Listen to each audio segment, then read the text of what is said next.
Okay, so today we're going to talk about the Romanesque, and I'm going to try to do this in one fell swoop. We'll see how that goes.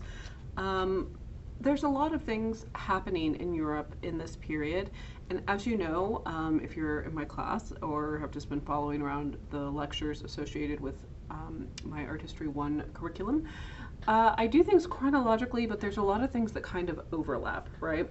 So we've been talking about different kinds of art and architecture that happened during what we collectively call the Middle Ages, right? So looking at some different periods that fall within that. And one of those periods is the Romanesque era in art history. So we are going to talk about that today. So, as you are maybe familiar at this time, if you are in my class or you've watched several of these, I like to start off in my seated classes with new topics by asking what people know or having them guess. And one of the disadvantages to recording these lectures in this format is I don't have my dry erase board where I can write all the things and ideas and kind of dissect words and stuff, which is what I like to do in the seated class. So when we're talking about Romanesque, a lot of people are not familiar with this term, but they can kind of make some guesses about it. So if we look at the word Romanesque, you could draw a little line between Roman and esque, and we have the word Roman, right? So that gives us a clue that we're going to have some relationship to the art of the classical period, particularly the Roman period, and some relationship there, okay? Because Romanesque means Roman-like, okay? So one of the things about the Romanesque era is that it's the first time since the archaic and classical periods that we have the name of this period, of this era, is taken from an artistic style rather than from politics or geography, which I think is kind of interesting, right? So the Byzantine era is named after Byzantium, right? And after the empire that comes from that. We have the early medievals talking about this like period of time. We have all these things that are named after different political periods and whatnot, but this is actually describing the art and architecture, and this entire cultural period is named after the art and architecture of the time. We first see this term used so that the people in the contemporary times of the Romanesque don't call themselves Romanesque, right? This is like a lot of the terms we use in art history applied much, much later. So the first time we see the word Romanesque used is in the 19th century, so in the 1800s, and it's to describe European architecture in the 11th and 12th centuries, which is still how we use the word today, but it refers to more than just architecture. Some of the things that make it Roman-like, that give it this name Romanesque, are we see a lot of use of barrow vaults, which is a Roman creation, right? We see rounded arches, also Roman. So we see a lot of these structural things that come from the Roman period. Today, broadly, Romanesque means the history and culture of Western Europe from about 1050 to about 1200. Okay, so let's talk about what's going on in Europe at this time. So we have this concept, which I've talked about maybe a little bit, called feudalism. So in the medieval period, we have this political, social, and economic system that's held together by the relationship between land-holding liege lords, okay, and the vassals who were granted tenure for a portion of their land, and in turn swore allegiance to the liege lord. Okay, so there were like the people who own the land, those are the liege lords, and then the people who work the land owned by the lord and therefore get his protection and whatnot, and those are the vassals. The manor house, M-A-N-O-R, is the estate of a liege lord. And then we have our vassals who kind of live, you know, in the little village on his land. I used to use Game of Thrones as my sort of touch point for this, but I feel like that's a little bit outdated now, and a lot of people don't know about it. But for example, in Game of Thrones, when House Stark calls their bannermen, so House Stark, that's the liege lord, right? the people who come to pay their money to them and also have grievances to the Lord that they need taken care of, and also who come together to fight when they need to fight. Those are the vassals. Okay, so anyway, this idea is, the whole thing is called feudalism, and feudalism is the backbone of early medieval society. But as we move into the Romanesque period, the focus starts to shift. So instead of everything revolving around these manor houses and liege lords, we start seeing the development of independent cities and towns. Okay, so that's a pretty big shift. There's an increase in trade. We have feudal lords granting independence to new towns in the form of charters, which enumerate the community's rights and exemptions. A lot of these towns are located on rivers, which is a good location for trade. They then become these sort of centers of trade and commerce on their own right without having a liege lord overseeing them. Okay, so back in Game of Thrones land, in case any of you are familiar with that, Winterfell, where the Starks live in the north, is a manor house. King's Landing is a whole city. Okay, that's sort of the difference. So we see this sort of development happening. We still have monasteries, and they are still pretty essential to culture, but we also have independent cities developing, and within those independent cities we have independent artists and artisans as well.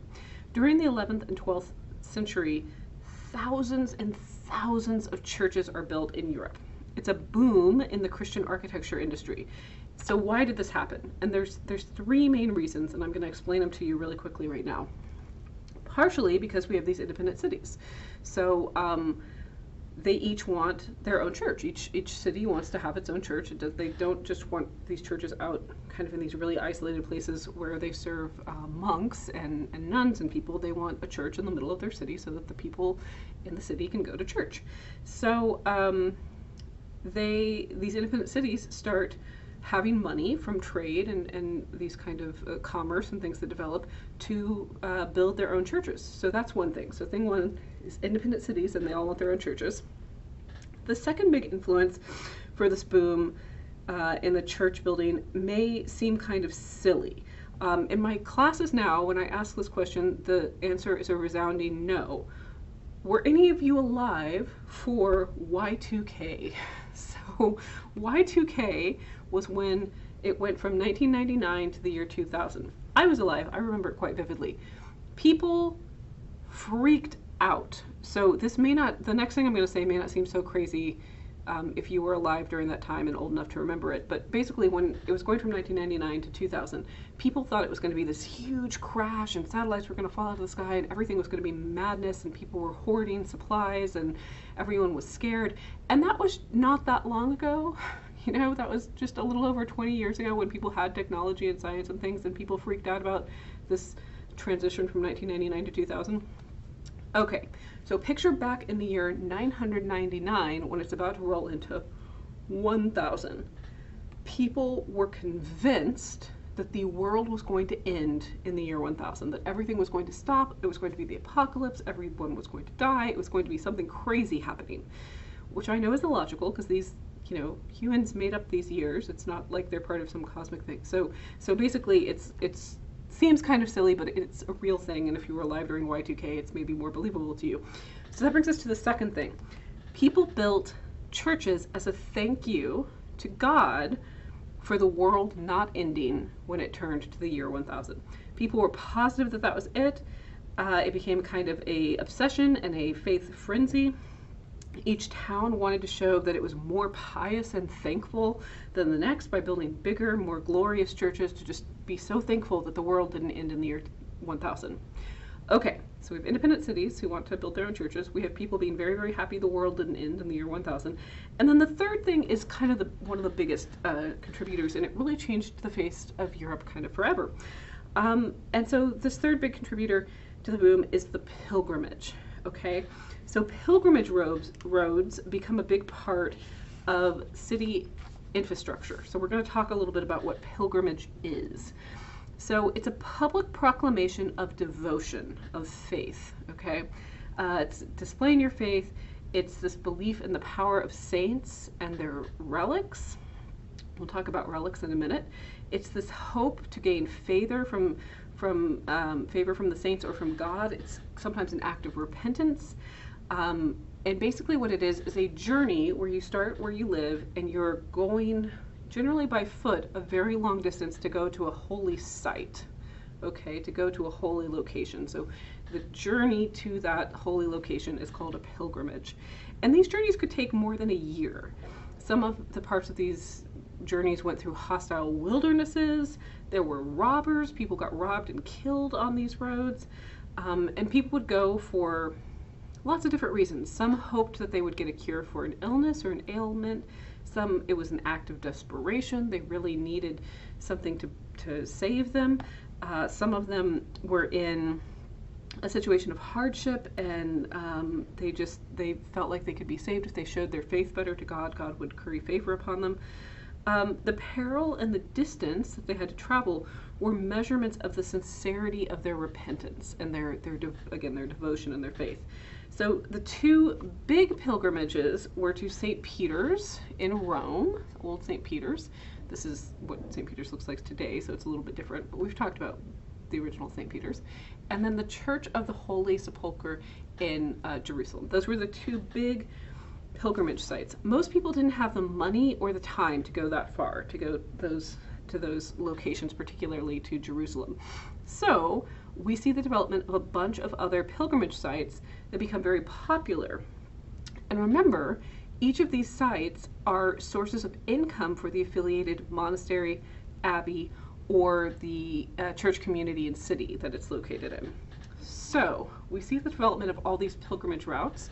One of the most popular ones is Santiago de Compostela.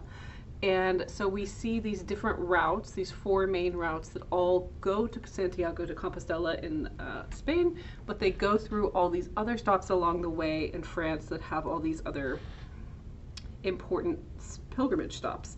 So to attract pilgrims to come to your church, one of the things you have to have are relics. What is a relic? Well, it is a body part, a bone or something of a saint, or something that touched or belonged to a saint or touched or belonged to Christ. Okay, so and there's different tiers, different levels of how special and important the thing is. So in France we have Vézelay, which is where Mary Magdalene's bones are. We have Autun, which is where Lazarus's bones are.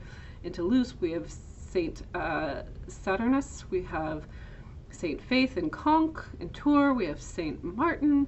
Each of these is en route to the most hallowed shrine in Western Europe, which is the tomb of St. James at Santiago de Compostela in Spain. So all of this impacts the development of these roads in Europe and all of these things along the road where people need places to stay, they need places to eat, that kind of thing. This also impacts church design. With all of these visitors, they need wider aisles, wider naves, additional chapels for people to pray in. It also creates another boom, which is kind of interesting to me. This is when we have the advent of guidebooks. So there are guidebooks designed specifically for pilgrims. They not only told about saints who traveled through the places that people might be traveling, and shrines and churches, but also told about where to stay, what inns and things you could stay in, where to stay, where to get food, where to get drink, accommodations, all these kind of things. So it's really the first tourist books were for pilgrims. So it's this kind of religious tourism thing that happens in Europe at this time. The pilgrimage routes become the main avenues of commerce and communication in Europe. So as people are traveling around Europe, they're bringing money with them to stimulate different economies, but they're also bringing information with them from where they come from. The four main roads to Santiago each go through either Arles and Toulouse, Conques and Wasak, Vézelay and Périgueux, or Tours and Bordeaux. St. James, like Santiago de Compostela, Santiago is St. James. He is the symbol of the Christian resistance to Muslim expansion in Western Europe. And his relics drew people far and wide because they kind of saw him as a symbol of showing your faith and standing up for your faith, basically, which is kind of the point of the pilgrimage. So this is why it's so popular.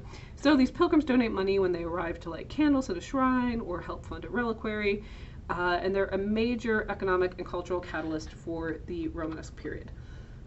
So let's talk a little bit more about these relics, because they have a large impact outside of pilgrimage, even in the art world. So the cult of relics is not really a new thing, but it becomes much more prominent in society at this time.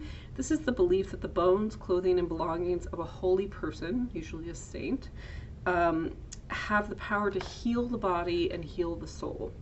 So it's important for churches to have these kind of relics and to have good and worthy containers for them. So they have these things so that then people will come to their church, right? So we see the uprise of something called Fonte, which is Latin. It means holy theft, which is where people are literally stealing saint bones from each other, which is kind of insane. So we see this whole kind of different kind of culture rise up around these relics. And then we have the reliquary. A reliquary is a vessel to hold the holy relics in. So in this case, here's an example. This is Sainte Foy, which is Saint Faith. So she was a child saint from the late 10th. This vessel was made in the late 10th century. And so this holds her skull, okay? And so it was built specifically for this purpose. And reliquaries are generally very richly decorated with precious metal, precious gemstones, and to properly honor the relic that is inside. Okay, so let's look at some examples of these churches. So this is Saint Etienne at Vignory, France. So this is the Champagne region of central France. So we have a relationship here to the three-story timber churches of the Etonian era, which we talked about in the last lecture in early medieval Europe. And we also have this alternating support system you can see on the second story, where we have piers and columns, which we also see in the Etonian and Carolingian church designs. So the east end, where the apse is, has a different kind of plan happening here. We have an ambulatory that comes in, which is kind of like an aisle, but it goes up around the apse. So that's a new kind of invention. Also, we have 3 chapels opening onto this ambulatory around where the altar and the choir would be. So this idea of radiating chapels is new, and that's to create more spaces for people to go and pray. Okay, so we can see that example. Here is the plan. So this is a pretty typical early Romanesque plan. So this is a view from the back of the church, so you can see the apse with those 3 radiating chapels. So we have our nave, we have our transept, where which intersects with the nave, right, like that. We have the aisle, and then we have our ambulatory. Okay.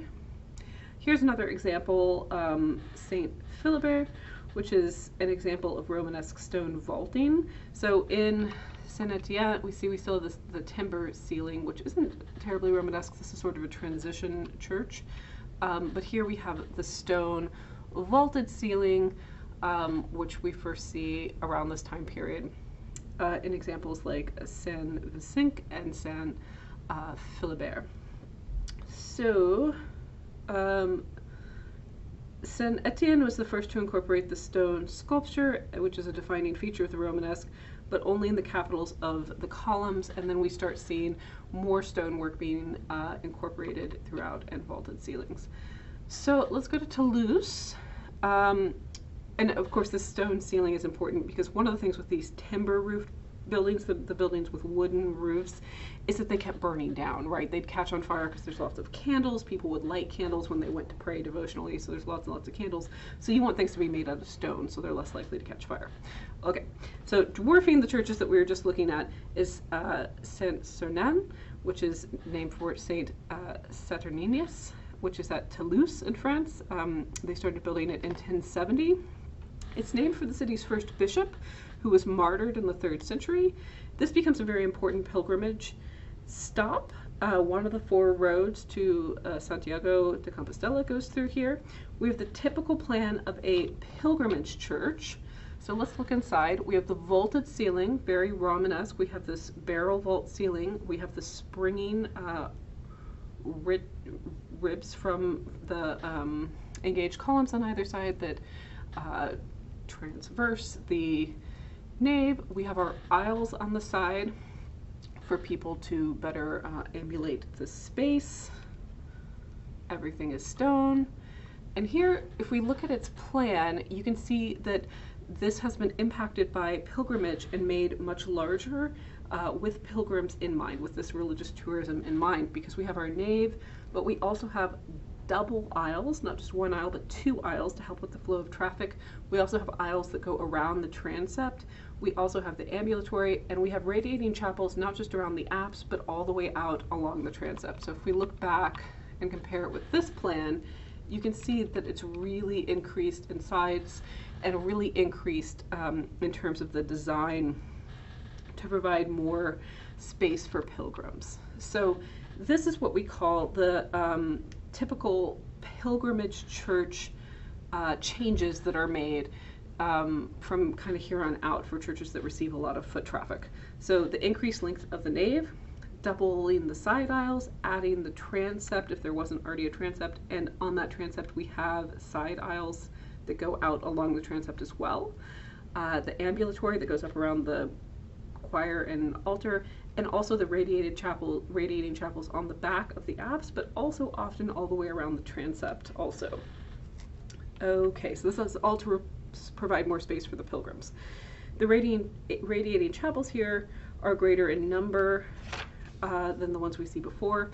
Another interesting thing about what happens with the design at this time is we have a geometric design that's based on the crossing square. So the crossing is the middle square where the transept and the nave intersect, and the dimension of that crossing square dictates the dimensions throughout the church. So this kind of goes all the way back to the Greek ideas about temples and the golden ratio. So in this case, the crossing square is the basis of measurement, and each of the bays, the 12 bays within the nave, the sections there between the transverse arches, is 1/2 of the crossing square. In the side aisle, each bay in the side aisle is 1/4 the crossing square. So this idea comes also from St. Gall Monastery Plan by Benedict, which we looked at in a previous lecture. The tribunes over the aisles for overflow of visitors, so there's space where people can sit up above. This is also featured at Santiago de Compostela. We have a barrel vault nave. We have, anywhere you see an X on this plan, that indicates a groin vault, which is where, instead of a barrel vault that's just smooth, we have 2 barrel vaults over each other that intersect. This absorbs some of the pressure and the weight so that they can be built taller. We also have engaged columns here that add additional support. We have compound piers, which is a pier with columns attached to it, or pilasters. Pilasters are like engaged columns. Engaged columns are not standalone columns, but they're like attached to the pier or the wall, and pilasters are like that, but piers, so they're not rounded. The springing, this is the lowest stone of an arch that sets the arch across. The transverse arches are those arches that span the nave. So the weight goes up through the compound piers to the engaged columns, to the springing, through the transverse arches and back down, and that helps support everything. So we have the Roman ideas of the arch and the vault to help support this, but people are dumb and have forgotten how concrete works, and so all of this is made out of very heavy stone. We also see on the outside the articulation of these features on the outside. So the buttresses frame each bay on the outside. It looks like a repeating geometric shape all the way down the nave. Saint-Sernin also has one of the earliest series of large Romanesque relief sculptures. So let's talk about sculpture for a minute. We've been talking about architecture. Other than the high crosses that we talked about in early medieval, stone sculpture had basically disappeared from the early Middle Ages. The revival of stone carving in France and Spain is a hallmark of the Romanesque period.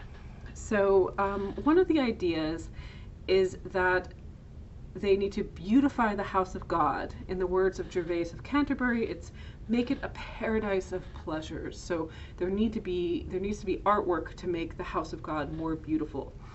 Part of the reintroduction of stonework may also have been because you just had these vast walls of stone. So I've done graffiti in the past, and if you see a large blank wall, the desire to vandalize it essentially and paint on it is strong. So it's the same kind of thing. You see these blank large walls, it's like, well, why don't we carve them? Why don't we put some sculpture there? Another reason sculptures are important is a lot of the people served by these churches are illiterate. They can't read, so they rely on the clergy to tell them the stories of the Bible, but if there's visual representation, that is helpful as well. We call that didactic art, so art that teaches you something. There are regional differences in the sculptures. So we're talking about Europe in the 11th and 12th centuries. France, Spain, Italy, Normandy, and England all have slightly different varieties in the Romanesque style. So when we're looking at sculpture, one of the things that we do see kind of throughout Europe in all these different styles is this kind of theme. This is Christ in majesty. So we tend to see Christ in this is one of the poses that's very popular in the Romanesque period. So Christ in majesty is usually Christ seated on a throne. Oftentimes he's making a blessing sign with one hand and has the Bible in his other hand. He's often in a mandala, so this is kind of like a full body halo. And in this position, he often also has the four symbols of the Gospels around him. So the man, the eagle, the ox, and the lion. Okay, this particular version was carved by Bernardus Gelduinus, who was a sculptor at this time and a monk. Okay, so the name for Christ in Majesty in Latin is Maestus Domini. Okay, so whoop, I don't know why my text is upside down there. I don't know why that happened. That's very weird. So this one's from an abbey at Saint Genis de Fonte, and it's from around 1020. It's carved into the lintel, which is kind of the top above where the doors are when you go into a church. We're going to look at this in a little more detail, this location before. It's the lintel above the abbey doorway. And this abbey church is located near the French and Spanish border. This carving is actually inscribed with a date, which is rare, so we know exactly when it was created. And here we have, again, Christ in majesty. This time it's in a lobed mandala, meaning there's two pieces kind of to the mandala. And so we have apostles on either side, and then we have the Alpha and the Omega on either side, which is kind of a callback to pre-Byzantine. The Alpha and the Omega being next to him, remember, means that's the first and last letter of the Greek alphabet. Alpha and Omega, first and last, beginning to end, so eternal, right? Okay, and this is also a common theme in Romanesque churches. Okay, so this is Clooney III. And okay, so this is Clooney III. Sorry, I paused. There was someone at my office door. So the primary patrons, other than the individual cities in the Romanesque, were monks of the order, which is the order of the Clunies, the Clunaic order. Okay, and it started in 909 when a duke donated land near the current city of Cluny in the Burgundy region of France to a group of Benedictine monks who were reformists. So they decided to make kind of their own order. One of their guys who was their leader was Berno of Baum. So the Duke is a liege lord. He decides to waive the rights to his land and give it to these monks so that they can create their church. So they don't have any liege lord anymore. So the monks are kind of left to their own devices. Their only sort of boss would be the Pope, but he's all the way over in Rome. So Berno founds this new order of monks, and they become super famous for their art and their music. So they build a whole series of churches at Cluny, one grander and more elaborate than the last. And the third version, the third iteration of this church is this. It is called Clooney III. Excuse me. It started by Abbot Hugh of Simbar. Abbot Hugh, it's kind of a funny name, I think, for an abbot, just Abbot Hugh. Anyway, so in 1088, Hugh starts work on Clooney III. This is mostly destroyed today, which is too bad, because by all accounts it was pretty awesome. So they finished it in 1130, so it took them 42 years to build this. When it's done, it was the largest church in Europe by a lot. It was gigantic. It retained that stat, being the largest church in Europe, for 500 years. So it's the largest church in Europe for half of a millennia. And then the new St. Peter's is built in Rome, and it is larger. Other than being the seat of the Pope, did I tell you why St. Peter's is a big pilgrimage site? I can't remember if I did at the beginning of this lecture. So in the Bible, Christ, referring to Peter, one of his disciples, he says, "On this rock I will build my church," referring to Peter as like the rock of his ministry, basically. That's why Peter's kind of thought of as the first pope. Anyway, St. Peter is buried in St. Peter's. So that's why that's a big pilgrimage site. Okay, so Clooney. St. Peter's is finished in the 17th century, and it is then the largest church in Europe, but up until that time, Clooney III was the largest. Then, unfortunately, it falls down, so it's largely destroyed. But when it was created, it had 4 aisles, lots and lots of aisles. It was 500 feet long. The nave was 500 feet long, so it's 50% greater than the size of Saint-Sernin. It was a big symbol of power and prestige of the Cluniac order. Why is this not? There. Oops, sorry.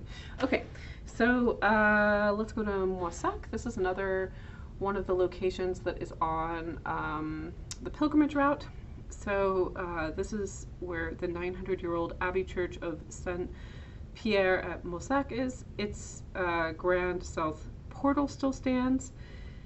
It's a pretty fantastic example of early Romanesque, in terms of its sculptures particularly. The oldest of its sculptures are in the cloister. The word cloister comes from the Latin claustrum, which means being shut away from the world or a closed place. It's also the root word for claustrophobic. So the cloisters are important in abbeys and monasteries because they provide seclusion for the monks and the nuns for spiritual contemplation. So they're supposed to be kind of a representation of paradise on earth. So it's these nice little kind of courtyards where they could walk and meditate and think their spiritual thoughts. Spiritual contemplation done here is also known as vita contemplativa, which literally means the spiritual life. Okay. Wasak's cloister has large figural reliefs on the piers, as well as carved capitals on top of all of those columns all the way around. The piers portray the 12 apostles and the monastery's first Cluniac abbot, whose name was Durandus, and he's also buried here. They have an interesting stylized quality, so let's look a little closer at some of these sculptures. So the 76 capitals, some of them are carved with biblical scenes, and some of them are abstract, and some of them have the lives of saints, and some of them have these kind of weird monsters carved in them. So it's really interesting when you think back on the development of capitals, going back into the Greek works that we looked at, where we had Doric, we had Ionic, we eventually have Corinthian, but then we see these more elaborate kind of wild things being done in the Romanesque period, where they're historiated, meaning they're showing images from history in some cases, and also from the Bible, and also just these kind of random things. There were popular books at the time called bestiaries. Bestiary would be a collection of illustrations of both real and imagined animals. So real animals and also monsters and things like dragons and sphinxes and whatnot. So it's not that unusual to have these kind of images in church settings. One of the ideas is that these kind of monster things represent the chaos. So the chaos in the world without God's order. So from the chaos, God creates the earth and the heavens and all of that. So that's kind of the idea. Also, if we look at this figure, so this is either Jeremiah or Isaiah. It's a prophet from the Old Testament. Look at how stylized he is. Look at how long his legs are, how his drapery is very stylized, how he's standing with his legs kind of crossed in this weird kind of twisted position. Keep that in mind because we're going to see that kind of style of figural representation throughout the Romanesque. Okay. Another Benedictine offshoot were the Satyrisms. So they started at Citeaux in 1098. They split off from the Cluniacs, and they want to return to the more strict original ways of the Benedictines. They wore white robes instead of black. They emphasized productive mammal labor over artistry. They're sometimes called the white monks, and their agricultural development was very, very important. They had like 500 monasteries, so they're kind of everywhere. Their churches are austere, and they rejected figural sculpture. So kind of reminds me of like the iconoclasm in the Byzantine that we talked about. They thought art was a distraction from their devotion. So that is to say that this kind of work is not the only thing happening. Some groups of monks really didn't think this was good. So I just want you to know that there are other things going on. Okay, so let's look at a Romanesque church portal. Portal just means door. I think it's a way cooler word for door. We should bring it back. Let's start calling all doors portals. Okay, so we have the tympanum. This is the semicircular area above the actual door. We have the voiseurs. These are the blocks that form the archivolt. The archivolt are these arches that go over the tympanum. Then we have the lintel, which is the horizontal beam. Okay. Then we have the trumeau, which is the center post right in between the actual doors. And then we have the jambs, which are these side posts. So these things in the Romanesque and continuing on into the Gothic are just chock full of sculptures. We find lots and lots of sculptures here. There's a lot of really popular kinds of depictions. We see a lot of tympanum carvings that are the second coming of Christ or Christ sitting in judgment. And the reason is that it sort of underscores the importance of the church and the path to heaven. So as you're going in, it's like, oh yeah, that's why I'm coming. I don't want to go to the bad place, like the people in this portrayal of the second coming. So for churches, generally the clergy are who picks the subject matter, and they often would pick these kind of themes as you're going in. Another popular tympanum subject matter is the Pentecost and the mission of the apostles. So this is an idea that Christ is sending the Holy Spirit to his disciples through his hands. Like he's literally sending them the Holy Spirit so that they can perform miracles to help them on their mission to convert people to Christianity. Okay, so that's what's going on here. So that also makes sense in the door because it's like you're going in and you see that this is part of like the church's mission is to get you to come to church. Okay, so yes, that is a thing that we see a lot. Okay, let's talk briefly about the Crusades, which are an important historical thing that's happening during this time that's quite influential. Between 1095 and 1190, there are 3 big crusades. This is the idea, it's kind of these holy wars, but also sometimes they were sort of had little side missions basically. So it'd be these armed knights who would take pilgrims to shrines and holy sites in the Holy Land. So like over in Jerusalem, for example, which was under Muslim control at this time. Mostly French feudal lords and the Pope were sending people on these crusades. They were mostly the people backing this. So that's a thing that's happening during this time period, just so that we know that's an influence in history, and I'll tell you more about that in a minute. So painting is still happening. Unlike sculpture, painting does not need a revival because it never stopped. But it's small-scale painting. It's painting in books, right? Illuminating those manuscripts. So here is an example. This is the initial L in St. Matthew, which is from the Codex Calbertinus. And you can see we're still tempera on vellum. We can see some callbacks to the older Hiberno-Saxon with the interconnected animal motif up at the top of the L there. We see some sort of knotwork and interlaced patterns there. We also have this rather flat-looking, abstracted, kind of unrealistic-looking portrayal of figures. Here's another example. This is St. Mark. We know it's St. Mark because you can see his lion, which is also twisted around kind of all crazy above his head up there. This is from the Corby Gospels. And we can see the relationship between the figures being painted and the figures being sculpted, right? The way the fabric is treated on their bodies, the kind of longer limbs that aren't totally in proportion. We have the scribes at Mosaic actually produced this and also produced the sculptures that we were looking at. So this is Moralia in Job. So in Job is this book, the Bible, where Job is punished essentially for being a good guy. It's kind of depressing. So God's testing his faith and just like takes everything good in his life away, basically, to see if he can get him to renounce his faith, and he can't. And so anyway, it's a sad book. So this is the book of Job. This is produced at the Abbey at Satou.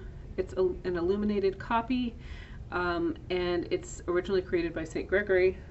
It's completed right before Bernard takes over and opposes all figural artwork. So this is before that kind of other iconoclasm sort of happens with this group of monks.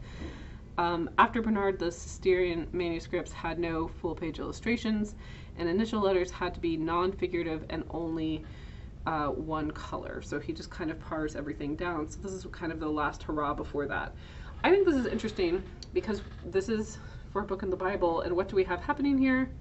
We have a knight and a dragon. So we have a knight and a page fighting a dragon, which isn't a thing in the Bible, right?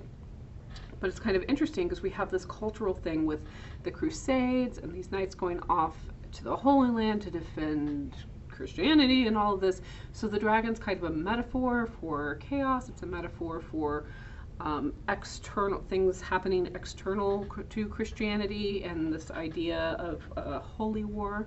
So it makes sense contextually in the time of the Crusades, even though it kind of looks a little funny to us, right? Okay, so this is Saint Savin at Saint Savin-sur-Gartempe in France. And so this is, I think, a really charming building. So we have small-scale painting in manuscripts at this time, but we haven't had any large-scale painting for quite a long time. Take a look at this for a second, see if it reminds you of anything. If you think all the way back to when we were talking about Rome, and when we were specifically talking about Pompeii, and we were talking about the 4 styles of Roman painting, the first style I likened to the 1990s when all kind of the suburban moms decided to do faux painting in kitchens, where they do like textured, so something looked like stucco or looked like marble and then had like ivy climbing up it or something. So that's kind of what that first style of Roman painting was. It was painting plaster to make it look like different kinds of stone. So that's exactly what's happening here. These monks decide, they have these plain stone pillars, and they decide to paint them so that they look like fabulous kinds of marble, which I think is kind of lovely and charming. Also, I think they're very inventive because these don't look like any kind of marble I've ever seen, so they're kind of wild, which I like. I think you can make the argument that this is a very, very early abstract painting. So they paint all the pillars. They also paint the ceiling, so the vaulted ceiling. They're not painting on plaster, it's not a true fresco, but they're just painting directly on the stone ceiling. So this is pretty interesting because we have large-scale painting making a comeback, which is cool.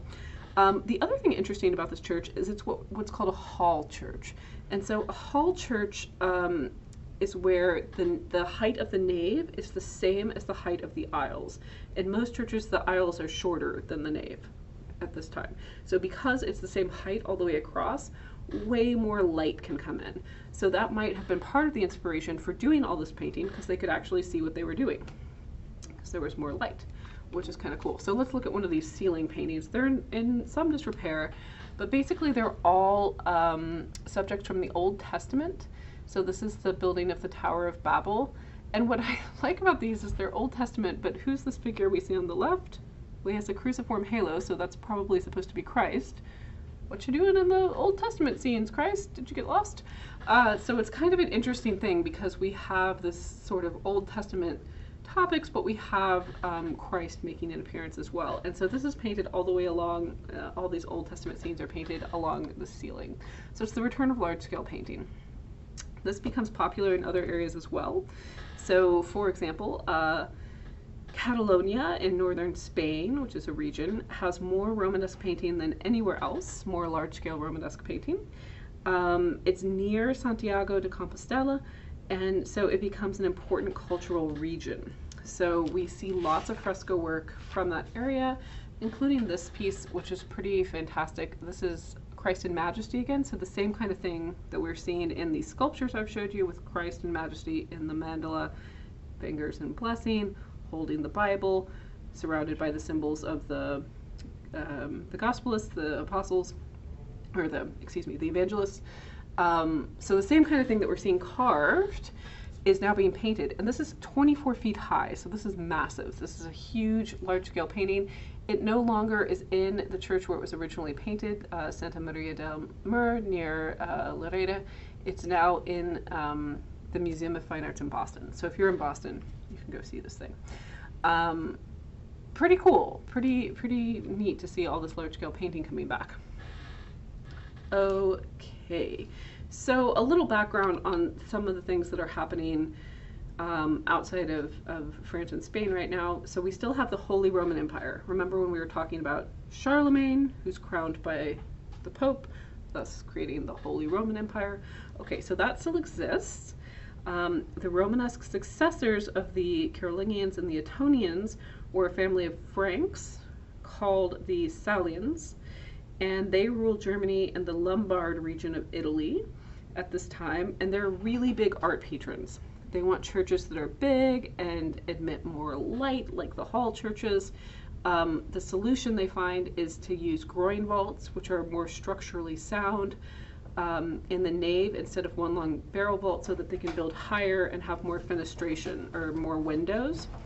The problem is they've forgotten how to make concrete, which the Romans had a long time before this, but this is the thing that we do as humans. We become stupid for a while and forget all the things that were invented.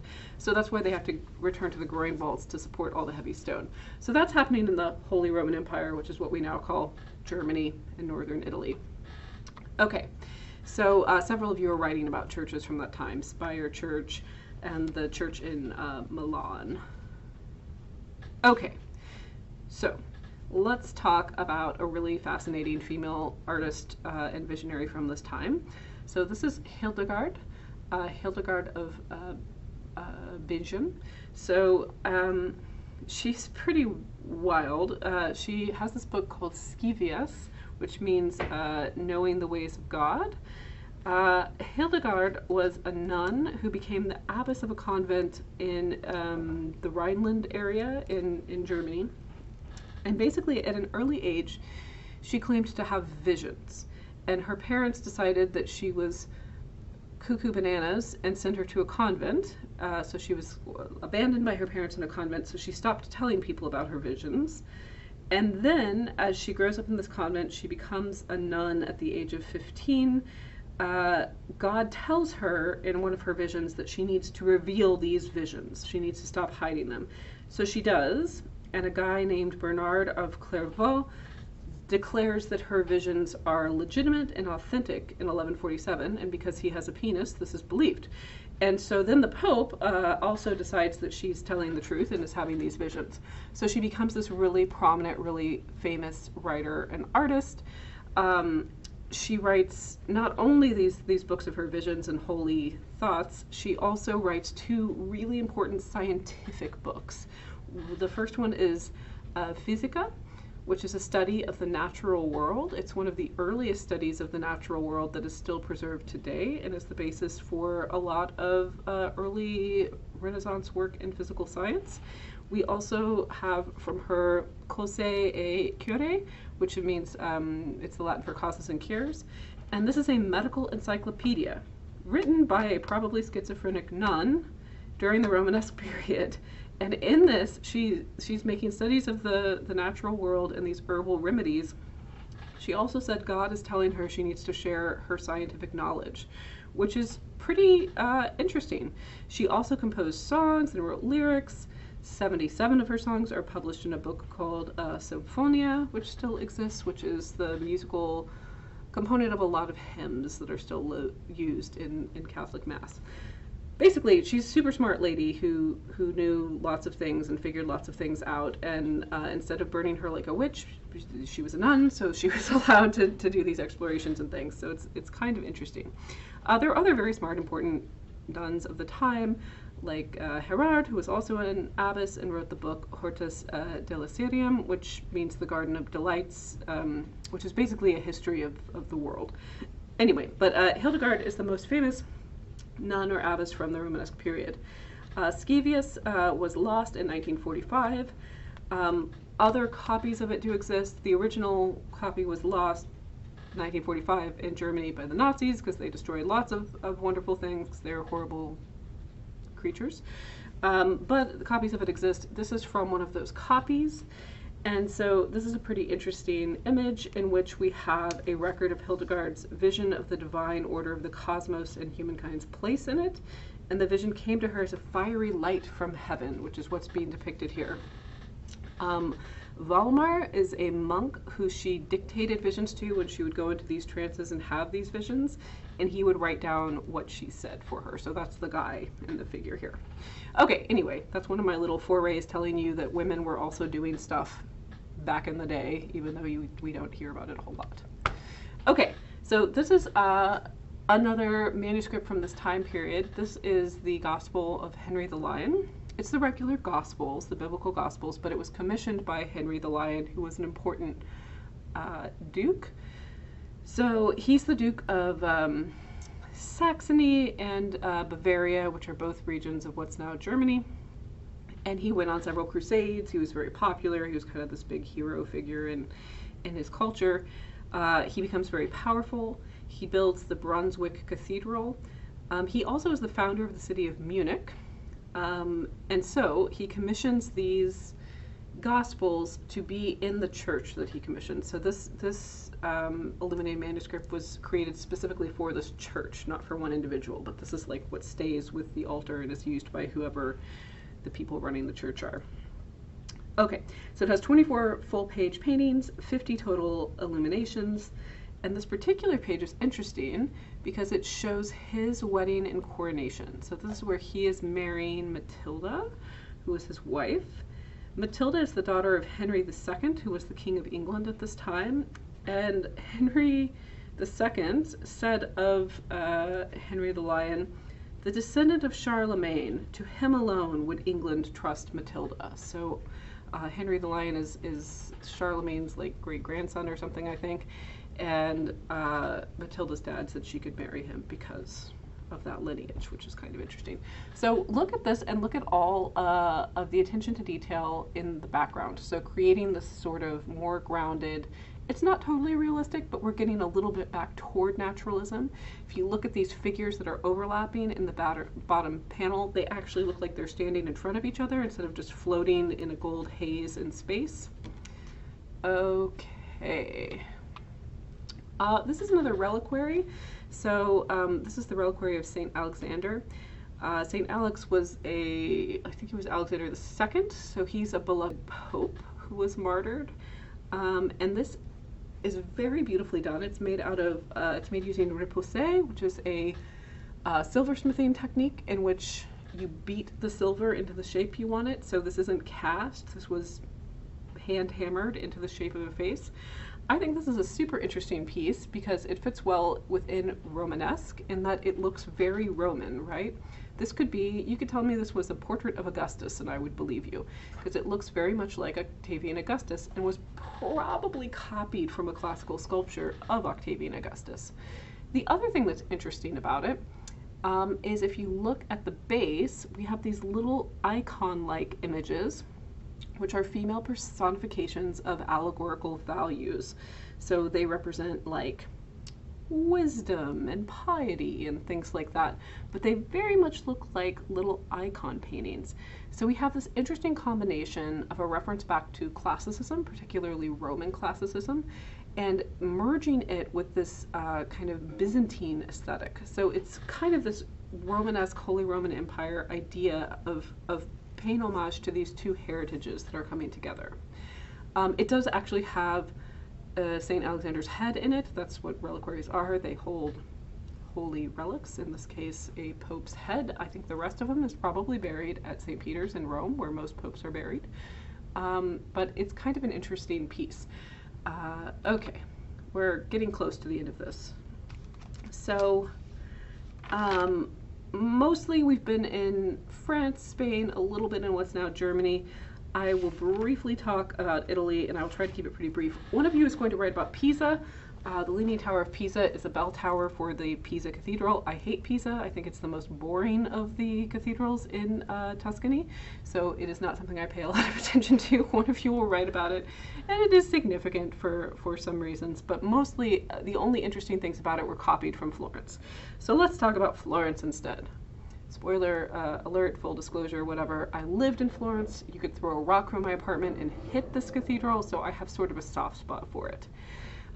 We're not going to talk as much about the cathedral itself. We're mostly going to talk about the baptistry, because it was built in the Romanesque period and is pretty much entirely Romanesque in style, whereas the cathedral spans several different periods and has a little bit of Romanesque, a little bit of Gothic, a lot of Renaissance, so it's a little more of a hodgepodge of styles. So we're mostly going to talk about the baptistry.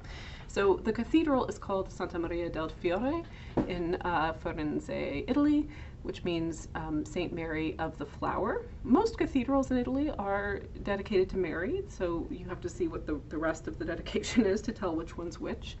The baptistry is San Giovanni, which is Saint John. So Saint John being the patron saint of Florence, and being the guy that baptized people, it's St. John of the Baptist variety, not the evangelist.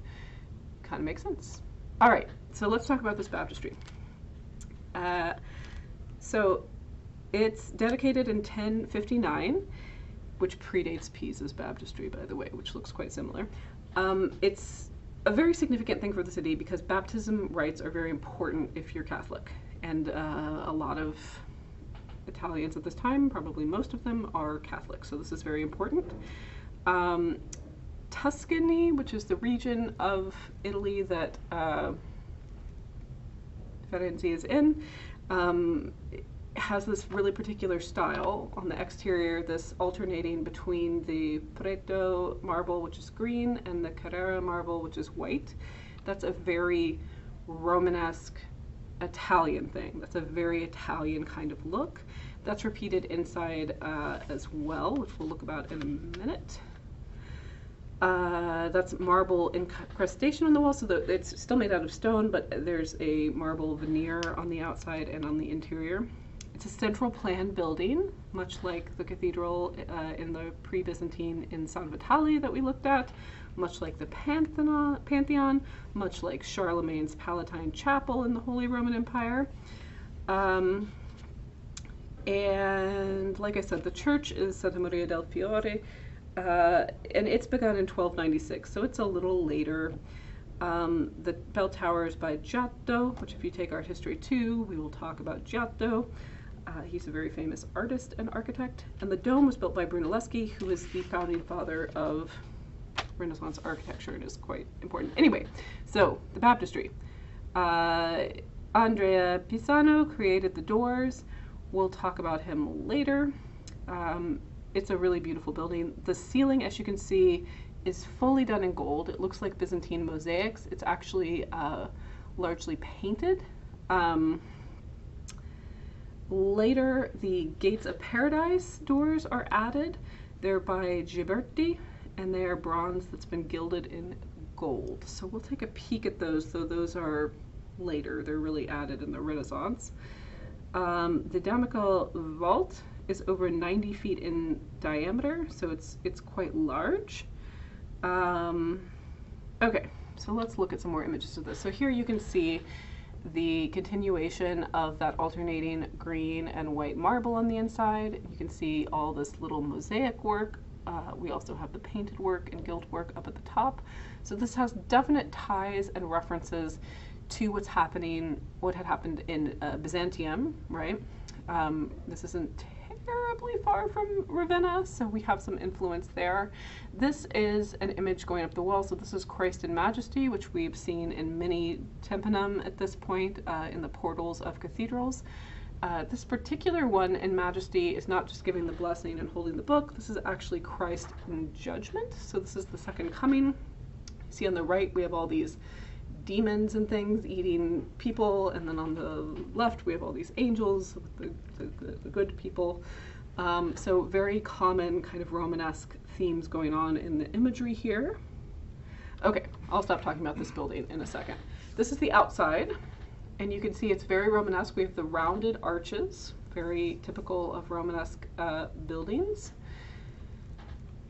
And then briefly, we'll just take a peek at these doors. Again, if you take art history 2, we'll talk about this at the very beginning when we get into the early Renaissance, but they're quite beautiful. And you can see that this is a return. In the Renaissance, we have this return to naturalism and realism. You can see the perfectly executed linear perspective in the background. You can see that these people look very realistic in terms of their proportion. Their clothing and everything looks very realistic and on point. So this is kind of hearkening to things to come. These are nicknamed the Doors of Paradise by Michelangelo of Ninja Turtle fame because he thought they were so beautiful that they could be the doors to heaven itself. So to go back to where we are in the Romanesque, this is the kind of sculpture, relief sculpture that's happening during the actual Romanesque before we get into the Renaissance. This is at Modena Cathedral in northern Italy, and it's one of the earliest examples of fully developed narrative relief sculpture since the Romans, okay? This was carved in 1110, and it's scenes from Genesis. So the creation of Adam, then we have the creation of Eve from Adam, then we have the temptation of Adam. And it's interesting because you'll notice the figure creating Adam over there has a cruciform halo, which would mean that it's Christ. But we're in the Old Testament, we're in Genesis. So it's this kind of interesting thing we see in a lot of Romanesque work where that connection between God the Father, God the Son is sort of blurred, right? So this is pretty common at the scene. You can see that there's some architectural development in the background there that's sort of looking forward to what is to come. And we actually know the name of this sculptor, so this is Willigelmo. Okay. Saint Etienne at Cannes. This is another one of the churches that is on the pilgrimage route. And it's an abbey church. It's kind of the masterpiece of the Norman Romanesque, Norman being northern France, remember? It's begun and commissioned by a guy named William of Normandy. His other name is William the Conqueror. He's a pretty important guy historically. He commissions this building in 1067. 20 years later, he's actually buried there. So William the Conqueror is buried in this church. This design is again rooted in ideas from the Etonian church design coming right after Charlemagne. We see these westwork, so that's the two towers in the west there. The points at the top, the spires are added in the Gothic, but if you look at the design with the two towers on the north axe, that is a very Carolingian, Etonian kind of design idea that gets developed further in the Romanesque. We have 4 large buttresses on the front of the westwork that divide the facade into 3 parts, which corresponds, of course, to the nave and the aisles within. Inside we have the groin vault nave. These are sexpartite groin vaults, meaning they have 6 parts, which again is structurally significant because it means that this can be built higher and have more fenestration, more windows to let more light in. It's a 3-story elevation, so we have lots and lots of light, which gives it this kind of light, airy quality, even though it is gigantic and made out of stone. Durham Cathedral. So Durham Cathedral has a lot of similarities to Saint Etienne. Durham is in England. This similarities in design is no accident. It was brought to England, these architectural ideas, by William the Conqueror when he was conquering. So knock knock, I'm William, I'm here to conquer and also tell you how to build churches. Here I am. So we see these kind of designs spreading across the channel into England. It's begun in 1093. We have groin vaults again. Each of these groin vaults span across 2 bays within the nave. We have 7 part vaults here. We have interesting pillars which have these abstract chevron designs carved in them. They were originally painted, so that's kind of a callback to the hall church we were looking at earlier. And just when you look at each of these things, these are massive things. Think about all the hundreds and hundreds of masons who built all of this stuff by hand. It's pretty wild.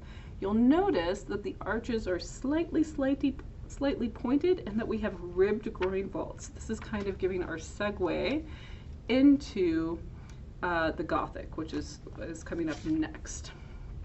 In England, we're still illuminating manuscripts. This is interesting, particularly this example, because it's made by a guy named Master Hugo. Master Hugo was not a monk. He was a secular artist who was paid by the church to paint things and sculpt things for him. He was a sculptor, metalworker, and painter. So this is where we start seeing this emerging class of professional artists and artisans. They would travel around Europe to find different work. So this becomes a big thing later, particularly in the Renaissance. Okay. This is the Edwin Psalter. So this is an English monk, and he declared himself the Prince of Scribes, which I think is kind of funny. So here we start seeing some of the drapery following the body instead of being totally abstract and divorced from what's going on underneath it. We also see some attempts at architectural perspective. So again, this is sort of pushing forward into these ideas that become quite popular and important in the Renaissance. Okay, last thing we're going to talk about in the Romanesque. This is the Bayeux Tapestry, which is a bizarre thing that exists, and I think it's wild, so we're going to talk about it. First of all, it's not a tapestry. It has been misnamed, but that is the name that sticks to it. A tapestry is something that's woven, okay? So you have vertical threads, that's the warp, and then you have your horizontal threads, which is the weft, which weaves in and out of the warp. Maybe you did this in like elementary school with paper, weaving paper in and out of each other. So this is not a tapestry. This is a long piece of linen that is embroidered. So maybe you have a mom or dad or uncle or sister or somebody who likes to do cross stitch or embroidery. What that is it's sewing something with thread, not for the purpose of construction, of holding things together like to make clothes or something functional, but for a decorative purpose, okay? It's kind of like painting with thread a little bit. So this thing is a 229-foot long embroidery, which is nuts. It makes my hands cramp up just thinking about it. So the thread is wool, it's sewn on linen. The borders of this contain real and imaginary animals, which kind of calls back to our bestiary friends carved in the capitals of the cloisters at Wasak we were looking at earlier. There's also text sewn in this. It's written in Latin. It's about a foot and 8 inches, so about 20 inches high. And again, it's almost 230 feet long. It's a continuous narrative, so it's kind of like a frieze. If you think back to Greek and Roman temples, the friezes that were carved that told the story, or Trajan's column that had kind of the wraparound frieze all the way up it. So it's telling the story, and it's the story of the Norman defeat of the Anglo-Saxons at Hastings in 1066. So this was the biggest of the conquerings William the Conqueror did. So he comes across and conquers the English in 1066, and it's kind of showing this event. There are 8 colors, 2 blues, 3 greens, a yellow, a buff, and a terracotta red. There are 2 kinds of stitches, a stem stitch, which is kind of this meandering linear stitch, and then satin stitch, which is like filling in areas just with stitching, so it makes kind of blocks of color, solid blocks of color. After 1066, the Dukes of Normandy become kings of England. England and most of France unite under this rule. This is sewn either at the Norman court or in Kent in England. It's not certain, and it was most likely sewn by women artisans. It's commissioned by Bishop Odo. Bishop Odo is a really interesting figure. So he's a bishop, so he's already kind of powerful in the clergy. His brother is William the Conqueror. So after William takes over, Odo becomes the Earl of Kent. So he is both an earl, which is like a liege lord with a manor, and he's also still a bishop. Very odd. He donates the Bayeux Tapestry to the Bayeux Cathedral. Edward the Confessor, the King of England, dies. He verbally indicated that William would succeed him, but Harold, the Earl of Wessex, takes the crown instead. So when William and all get in their boats, they cross the channel and do their conquering, and that is all depicted in this image. So it's a sort of anomaly. It's sort of a strange thing that exists. Let's look at a detailed picture of it. But you can see there's some pretty interesting, wonderful stylistic things happening here that look a lot like illuminated manuscripts of the time. Okay, so that's it for Romanesque. Next we'll talk about the Gothic.